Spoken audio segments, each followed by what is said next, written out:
Pemirsa, kita akan kembali mencoba menghubungi kuasa hukum dari Ibu Baik Nuril, Bapak Aziz Fauzi. Selamat sore, Pak Aziz. Selamat sore, Mbak Fitri.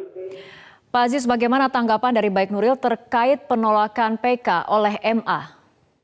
Ya, tentu pertama dari klien kami sendiri, dari Bu Nuril, itu terkejut ya dengan putusan dari Majelis Hakim Mahkamah Agung di tingkat PK yang menolak permohonan peninjauan kembali kami. Artinya dengan ditolaknya permohonan PK yang kami ajukan, tentu putusan kasasi, putusan Mahkamah Agung di tingkat kasasi yang memidanakan Ibu Nuril itu dikuatkan. Nah inilah yang cukup terkejut ketika diketahui oleh klien kami. Apakah putusan penolakan PK dari MA ini sudah sampai ke tangan Anda sebagai kuasa hukum ataupun ke tangan Ibu Baik Nuril? Secara resmi sampai sekarang belum ada ya, baik petikan putusan maupun salinan putusan itu belum ada sampai ke kami. Jadi infonya baru terbatas di ini saja, di website Mahkamah Agung, dan selebihnya itu dikonfirmasi sama kawan-kawan media. Ya, pengajuan PK ini kan merupakan langkah hukum terakhir, artinya dari kuasa hukum apa langkah selanjutnya?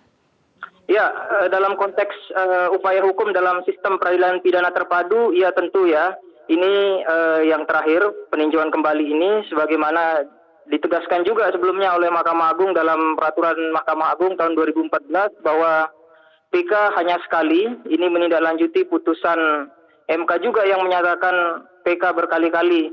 Namun di luar itu tentu masih ada upaya hukum yang lain ya, bukan di dalam konteks upaya hukum dalam sistem peradilan. Upaya yang lain yang misalnya yang bisa kita tempuh misalnya ya amnesti. Ini yang kami dorong bersama kawan-kawan koalisi, tapi amnesti ini itu menjadi prerogatif dari Bapak Presiden untuk mengeluarkannya. Apakah sudah ada upaya ke arah situ yang sekarang dilakukan?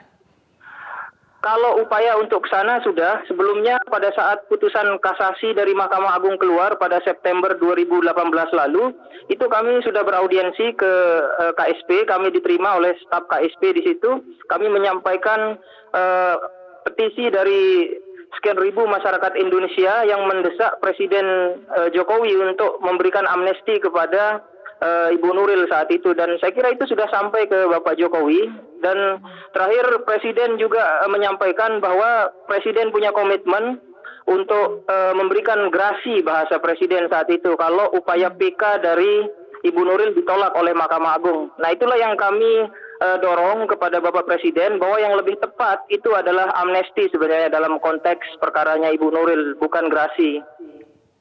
Ya, baik Pak Aziz Fauzi, kuasa hukum Baik Nuril, terima kasih telah bergabung bersama kami di Metro TV.